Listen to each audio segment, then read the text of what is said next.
Si vous cherchez un livre qui vous veut du bien, vous avez toutes les chances d'avoir trouvé votre bonheur. Nadine Coef, elle a trouvé le sien et nous livre son parcours dans Écoute l'appel de la vie aux éditions Altesse et elle nous en parle tout de suite.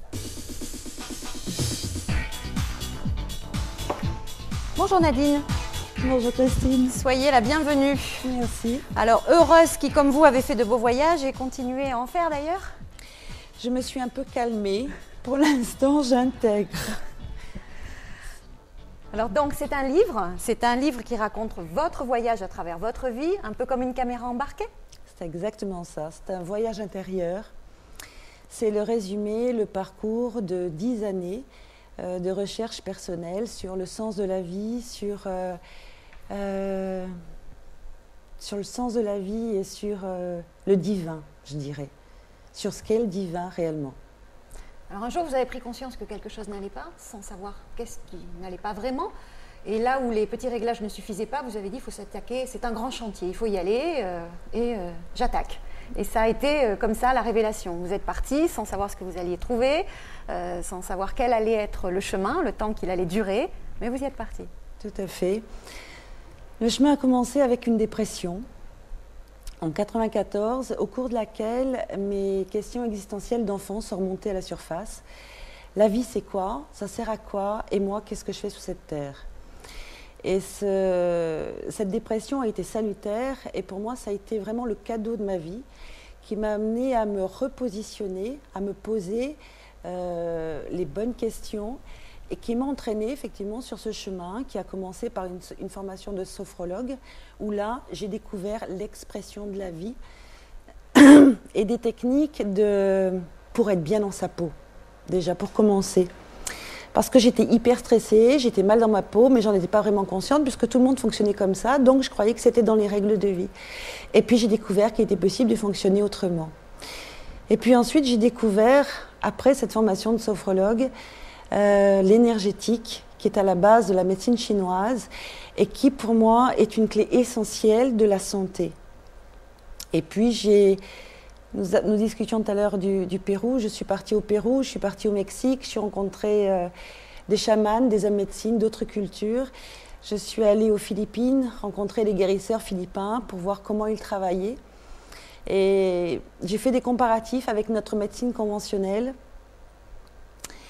Et voilà, et je raconte tout ça et j'ai découvert plein de choses. J'ai découvert en tout cas d'autres possibles de vie en matière d'éducation, en matière d'activité professionnelle, en matière de santé.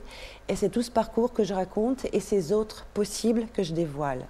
Justement, vous nous racontez tout ça certes, mais pourquoi avoir besoin de nous le raconter? Est-ce que l'avoir vécu n'était pas suffisant? Il fallait le raconter, le livrer? Qu'est-ce qu'elle veut dire cette démarche de tout consigner comme ça et de livrer au public votre vie en fait? Ça a commencé parce que j'ai commencé à faire des soins, justement des soins énergétiques il y a quelques années. J'ai commencé en 1998 à Chambéry et j'avais un client qui avait une entreprise de travaux publics à qui je faisais régulièrement des séances qui déprimait. Et puis bon, il était sorti de sa dépression et puis à un moment donné, il est reparti dans son entreprise, la tête dans le guidon et il a recommencé à déprimer quelques mois plus tard. Et en fait, ça m'agaçait. Je me suis dit, mais qu'est-ce que je pourrais faire en fait pour aider les gens à se prendre en charge, pour dire, bon sang, il existe des thérapeutes, aujourd'hui, il y a plein de nouvelles formes de thérapie qui existent. On n'en est plus au stade de la psychanalyse, de la psychologie conventionnelle ou de la psychiatrie. Il existe d'autres univers pour apprendre à mieux se connaître et puis être mieux dans sa peau. Et je me suis dit, peut-être que le plus simple, ce serait de partager mon expérience et de montrer là où j'étais il y a quelques années et là où il est possible d'arriver.